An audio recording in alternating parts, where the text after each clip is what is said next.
açtı çemende, ağaçlar açır çiçek. Bahar bayramlarında gelin bir şenlik edey Tonqalın etrafında.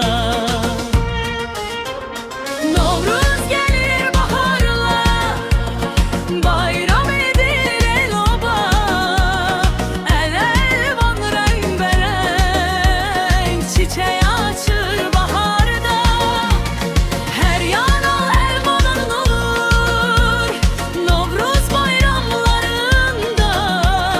Kalpler sevgiyle dolur, hoş geldin sen ey bahar.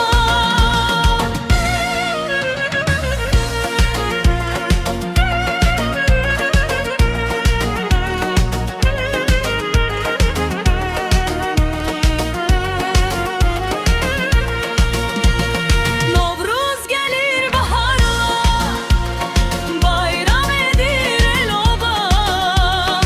El elvan rengarenk çiçeği açır baharda.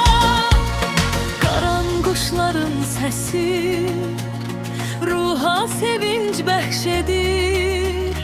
Hamı ürəkdən deyir, xoş gəlmisən baharım.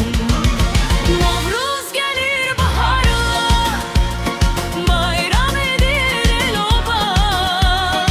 El elvan rengarenk çiçeği açır baharda. Salamlayır bu yazı narın yağışlarıyla. Təbiət verir müjdə zərif naxışlarıyla.